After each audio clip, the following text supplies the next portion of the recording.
Hello, everyone. Good evening from here. Um, if you are in the US, I say good evening. If you are in other countries, I good night or good morning, depending on the time zone that you um, are right now. I am on the Eastern, Standard Time, so hi, how has your week been? I hope you have a great week. I hope everything is going on well with you. I hope you and your family are well. So tonight, I decided to come here tonight to talk about safety. You know, safety about our children, safety about kids generally. And I think it's very important that we know what safety entails. Sometimes a couple of the videos that we see, I would say generally, on YouTube, do not usually give like a full picture of what the um, the host wants to share.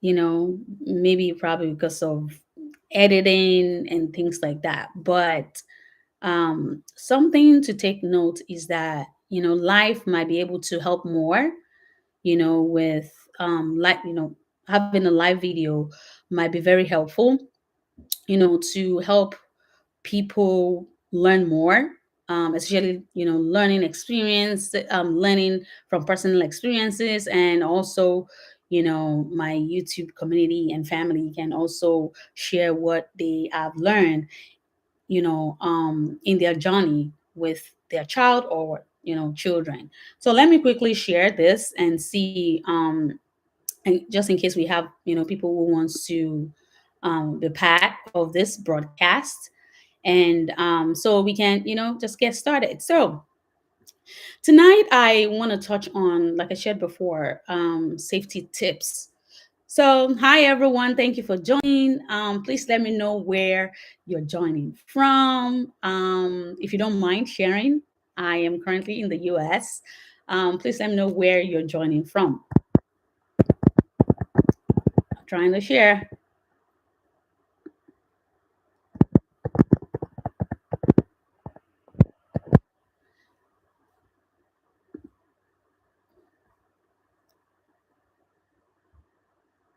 All right. And also, if you can, I would appreciate if you can also share, from your hand, and let's get more people here so that, they are able to learn and see what we are talking about. Today, if you can share on your WhatsApp status, if you can share, everywhere, I think it's something that I will appreciate if you are, able to do that.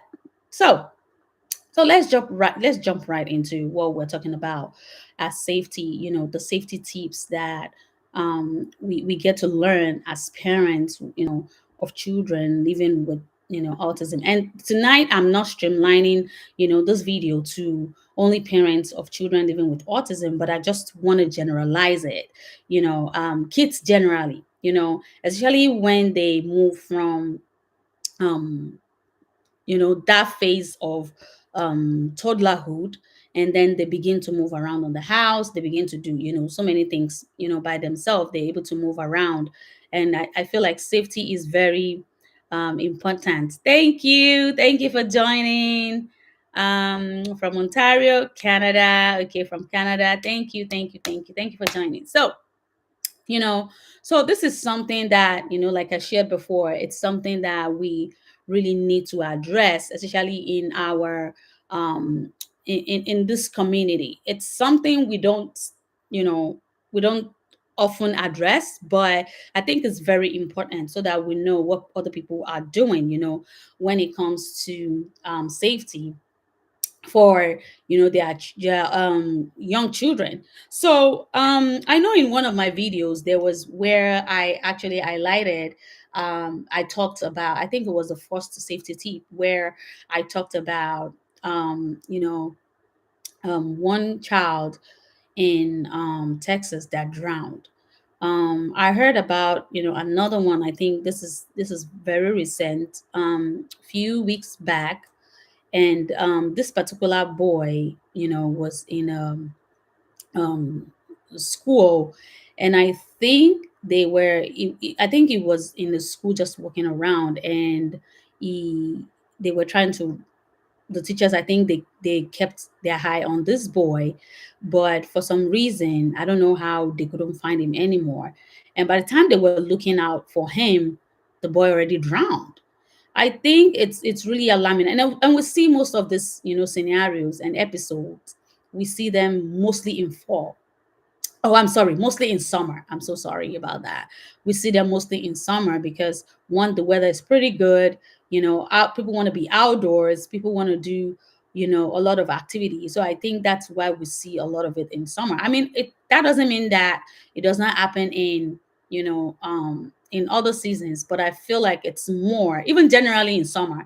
There is a high rate of drowning in summer, which I know that social media also give a lot of attention. Excuse me, a lot of attention to, about kids drowning, and then excuse me, about parents looking out for their children, in hi, so about parents looking out for their children in summer, especially when it comes to water. Now, one thing I've found out, I mean, that I've also seen, is that people, apart from kids drowning, they wander away. Those two are the major causes of lost children, and also um, those are the main concern. I mean, those are the two main concern for parents who have children with autism. And sometimes, I know I also address the part where you have to have like a child lock on your door, where you have to have some kind of safety on your door and on your patio doors as well. But sometimes things happen, and you're trying to figure out, how to be more, how to keep your children more safe. And I remember that when I was working with um in a center, I think I shared in one of my videos too, about a particular kid that uses like a GPS tracker. That is something that I know people also use a lot. They either have their, the wristband to track their child, or they use it in their shoes. So depending on which one the parents are able to afford, or depending on what the parent feel comfortable with, they use either whichever one they prefer. And I've also seen parents, especially with younger ones, that wonder a lot, using like a strap. So those strap, they come with like a backpack. The child will wear like a backpack, and then it will come with like a long rope, where if the child is walking farther than you can always pull the child. But there has been some bashing about that. Like, well, how can you treat your child like a dog, and then you're pulling her back and forth, that kind of thing. So people don't like that, so they try to kind of say that you cannot treat your child like that. You cannot use the rope to pull your child back. But there are other ways where you can try to address safety, either by holding your child's hand when you walk out, either to a store or mall, or you're walking on the street. And I think excuse me, something that also happened to me, when Daniel was younger, was that at that time we were in another town. He loves to just want to walk out of the door. There was this particular day that before we got our safety gate, he tried to dash out, and I don't know, for some reason how we caught up with him, and we we called mobile response. And that's another that's with perform care. We had to call response, and they were there because they wanted to address the issue of wandering or just running out of of the house. So they came, and that was how our CMO journey started, with Daniel. Please give me a second. If you're here, please feel free to share where you're watching from. Thank you for joining. I hope you will be able to learn one or two things. Please share, just for people who, and this is generally for children, for younger children, who have disabilities, or typical children who are still growing and are not fully aware, of safety, or of danger around them. So please give me a second. Let me kind of share and see. You know, I'm trying to share.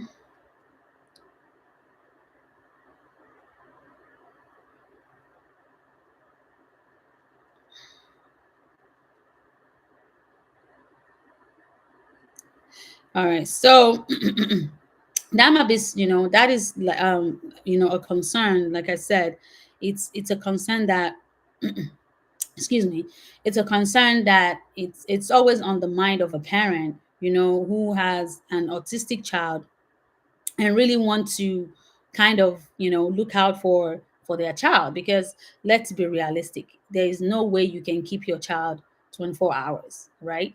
Either you go to work, you have them in school, or you have them with a babysitter, or you have them at a daycare 247.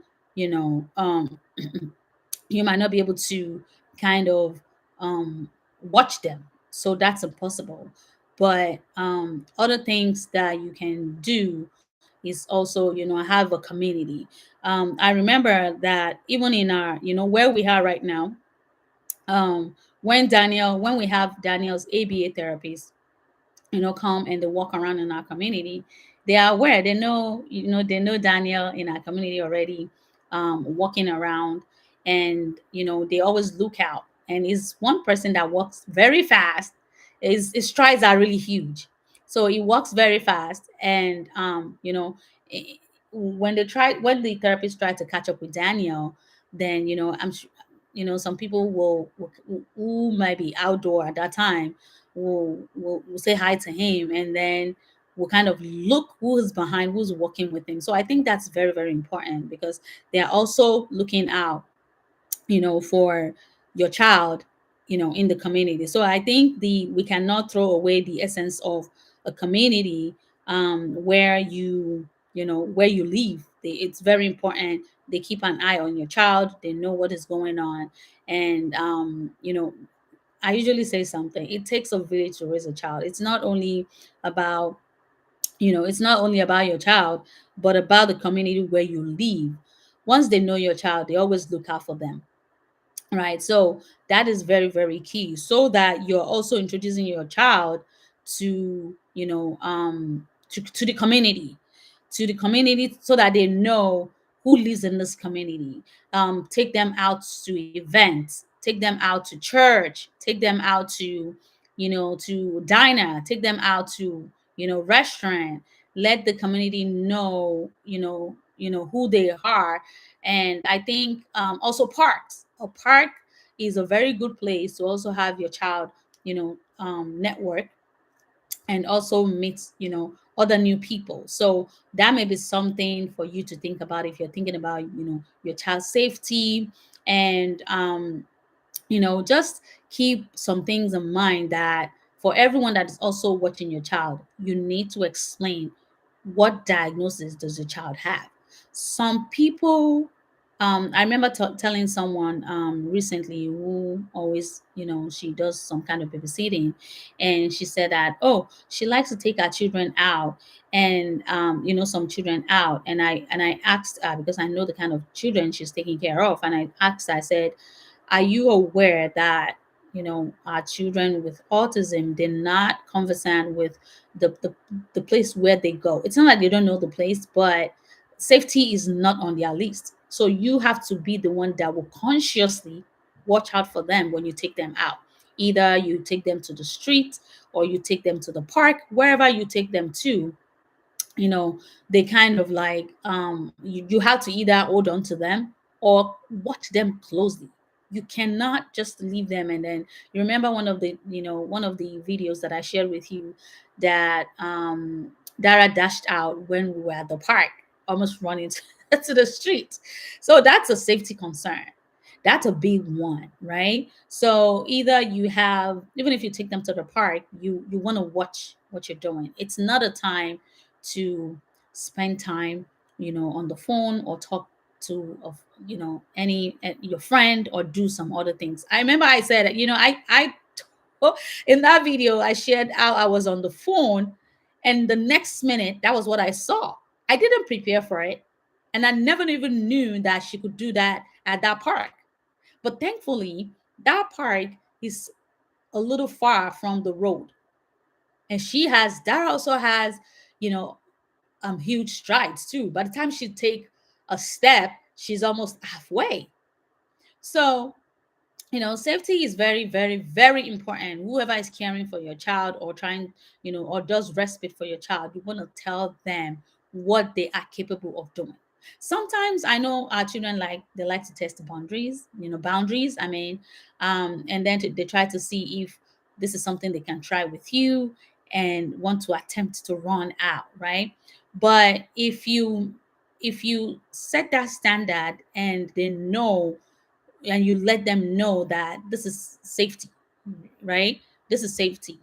I think, and they know that you're watching them 247, that your eyes are on them. They wouldn't try, to kind of, it's not like they wouldn't attempt it, but once they know that, well, there's no way you can run out of this door, because this space is covered, this door is locked, this patio door is locked, and they're aware of that, then they stay within the environment where you live, or they have a family member. Please feel free to share to anyone that you think might need this live video. And also, please feel free to share if you have ever had any kind of safety concern, for your child, and then you're trying to figure out what just happened. Please feel free to share, and I will be waiting to read in the comments. Yep.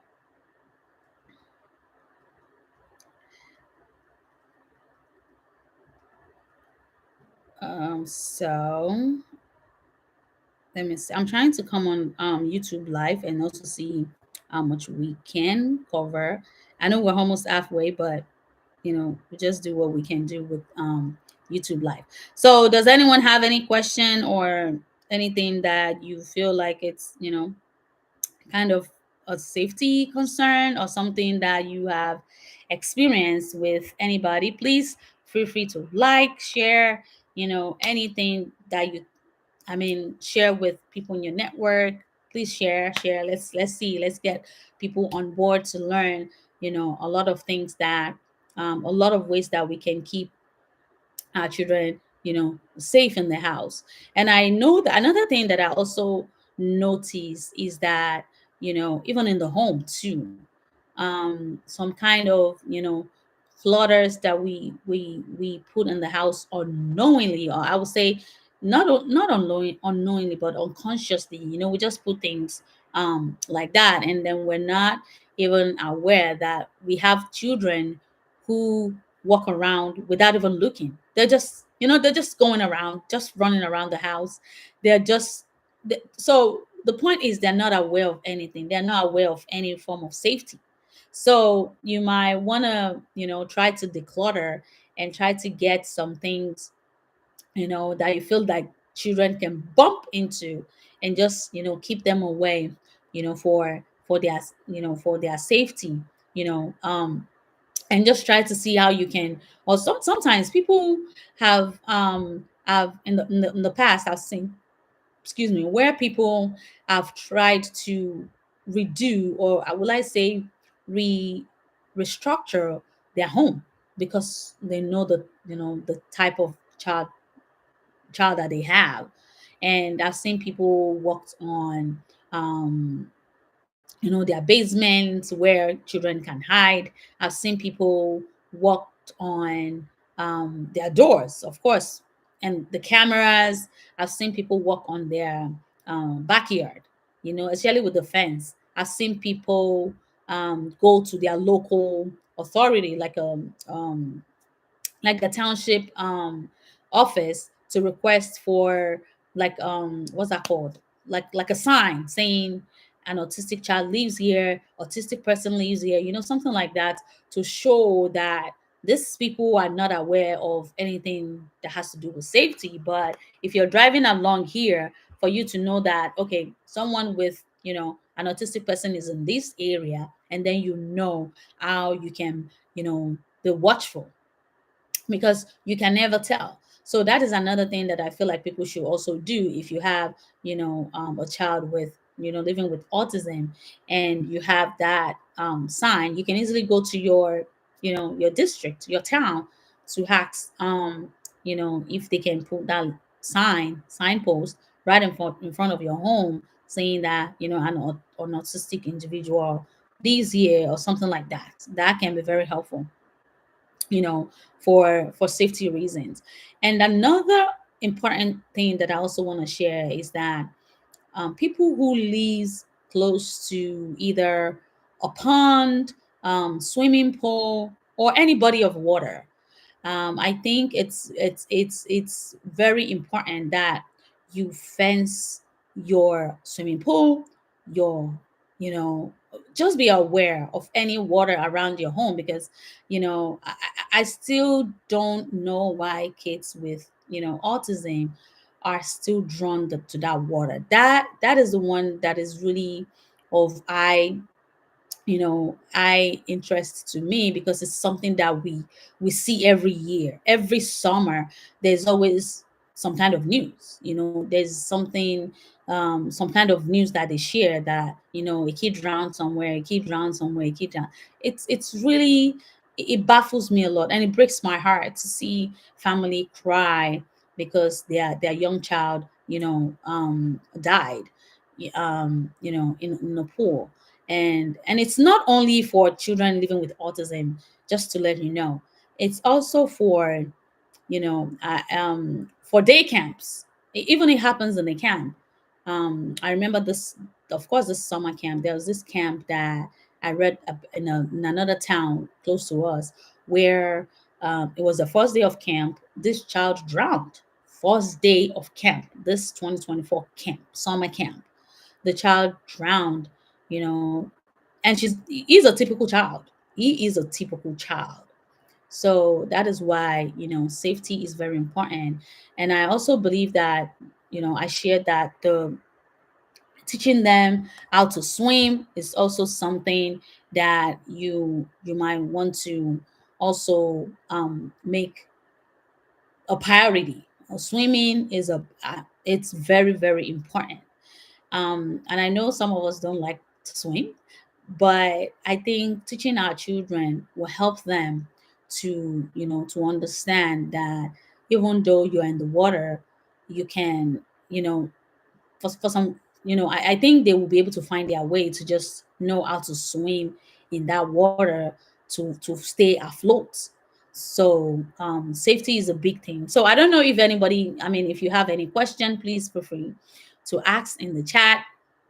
Let's get this conversation going. And if you would like to share as well, if you want to share, one or two things, um if you want to share one or two things about safety, and it doesn't have to be with, like I said, children with autism, but generally with our younger population, I think it's something to that we need to consider.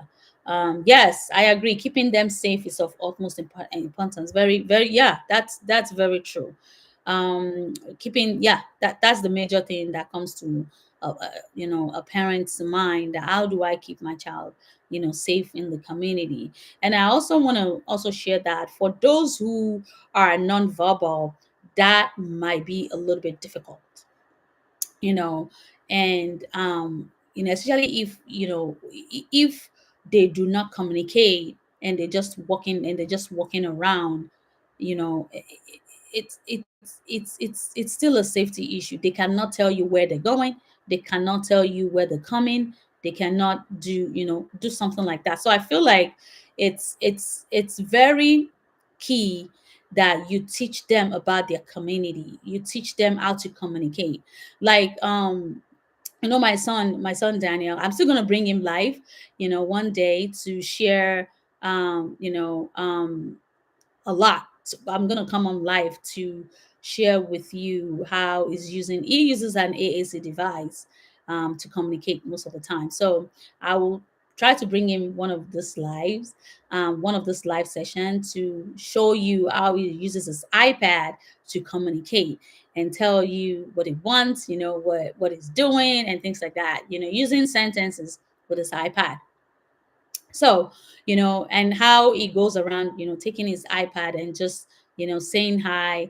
The fun part is in his school, they have, a picture of everyone, the teachers in there. And if he needs to visit the teacher, it will, you know, click on the name of the teacher that he wants to see on his iPad. I think it's very, very fascinating to see that some people who are nonverbal are still able to communicate one way or the other. But sorry to deviate. We'll come back to that in one of my live videos. I will be able to share with you so that you see how he basically communicates with us, about his wants and needs. But that's not what we're talking about tonight. We're talking about just the safety part. So, any questions so far? I think it's time for us to round up. I don't want to keep you, for too long on this live. Please, if there is any topic you would like me to address, any kind of, if it's about, my recent video, maybe you didn't get what I was talking about, or you want me to do like a live activity. One thing that I want to, as I begin to wrap up, is that for the sensory activity that I shared, I think I need to show, a couple that we did. And it's not with a picture, that we're going to do it together live and show a couple of those you know activity. I think that would be helpful. Yes, sis, thank you. I see you.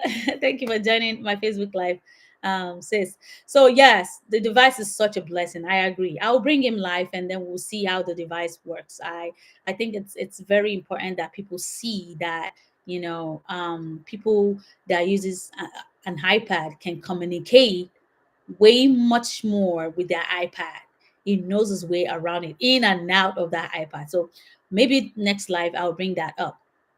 I'm sorry to deviate. So back to that sensory activity that I was talking about. So I will kind of show you live on for those people who are still trying to think about how to go about the activity. I am willing to come and show you, have the material and show you how to do it, how to kind of use it, with your child if that's what you're looking out for, or you want me to bring my guest will be Danielle on our next live, to see how he's doing with his iPad. And then maybe Dara will be the next person. We'll kind of figure something out. And I also want to see if I can also come every Friday night, or if there's a day or evening that works best, with my YouTube community, YouTube family. If there's a day that works best for you, that you feel like, oh, Friday night is not a good time for me to be here, please feel free to share with me. I am more than willing to see how we can tweak, our time and just, um, and chat together and just vibe and have um, some fun session. On this note, if there are no questions, thank you so much, for being here. I always appreciate. Thank you for your support. Thank you for everyone that has, subscribed. Thank you for your support. And I'll continue to bring, more videos. I think I'm trying to lean more to the short, you know, to the short videos. They are much more easier for me to make than the longer. But definitely, I will keep up with the longer ones too, where we can try to learn new stuff. All right. Thank you for being here. I really appreciate everyone. Hey, sis, welcome on Facebook Live. So thank you. And I will see you next week, Friday. That is if you do not have preference for another date and time. I will see you next Friday, 7 p.m. Eastern Time. For those in the UK, I see someone joining me from the UK. So for those in the UK, that will be 5 hours plus. So that will be like 12 a.m. your time if you're able to join. If not, you can, feel free to watch. I will have the video right here. So thank you so much and have a good night. Have a good weekend. Enjoy. Love you. Thank you. Bye bye.